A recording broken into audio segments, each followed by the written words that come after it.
할렐루야. 오늘은 레위기 20장의 말씀을 함께 보도록 하겠습니다.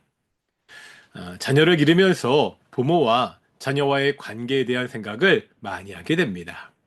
우리 부모님께 나는 자녀입니다. 딸에게는 나는 부모입니다. 자녀로서 나는 부모님에게 어떻게 해야 되는지, 부모로서 자녀에게 어떻게 해야 하는지를 생각하게 되지요. 오늘 본문인 레위기 20장에 보면 18장에 나타난 규례들이 반복해서 나타납니다. 성적으로 문란한 죄와 우상 숭배의 죄입니다. 레위기 20장에는 그 죄를 이야기하면서 그 처벌이 죽음이라는 것을 명확하게 하고 있습니다. 죄에 대한 하나님의 심판이 엄중하다는 것을 보여주지요. 그런데 이런 심판에 대한 말씀을 보면서 한 가지 생각해 볼 만한 것이 있습니다. 먼저 2절부터 8절까지는 우상 숭배하는 것에 대한 규정입니다. 그 다음 10절부터 21절까지는 성적인 죄에 대한 규정입니다. 이렇게 되면 중간에 9절이 남습니다. 이 우상 숭배와 성적인 죄 사이에 있는 이 구절에는 어떠한 말씀이 있지요? 구절에 보면 이렇게 말씀하고 있습니다. 만일 누구든지 자기의 아버지나 어머니를 저주하는 자는 반드시 죽일지니 그가 자기의 아버지나 어머니를 저주하였은즉 그의 피가 자기에게로 돌아가리라. 아버지와 어머니를 저주하는 사람을 죽이라는 말씀이 있습니다. 순서를 보면 이렇게 되어 있죠. 하나님에 대한 규정과 사람에 대한 규정 사이에 부모에 대한 규정이 있습니다.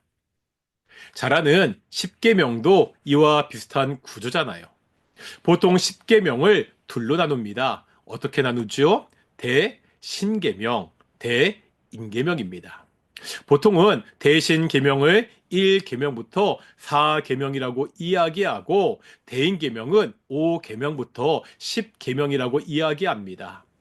그 중간에 있는 5계명이 부모에 대한 계명입니다. 내 부모를 공경하라. 그러면서 부모를 공경하는 것이 인간 관계에서 가장 우선되는 계명이라고 이야기합니다. 그런데 이 5계명, 부모를 공경하라는 계명을 대인계명이 아니라 대신계명에 포함하기도 합니다. 이렇게 되면 1계명부터 5계명, 6계명부터 10계명 이렇게 나누게 됩니다. 부모 공경을 대인계명이 아니라 대신계명에 포함시키면 어떤 의미가 되지요? 부모는 자녀에게 하나님과 같은 존재라는 의미입니다. 이 말씀을 묵상하면서 다시 한번 부모에 대해서 묵상하게 됩니다. 자녀로서 부모에게 어떻게 해야 되지요? 하나님을 대하듯이 해야 됩니다. 부모를 공경하고 순종해야 됩니다.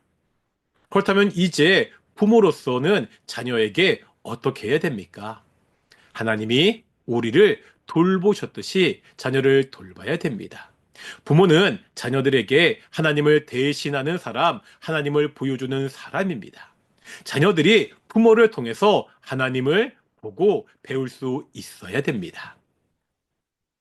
나는 지금 어떤 자녀인가요? 나는 지금 어떠한 부모인가요? 하나님을 공경하듯 부모를 공경하는 자녀.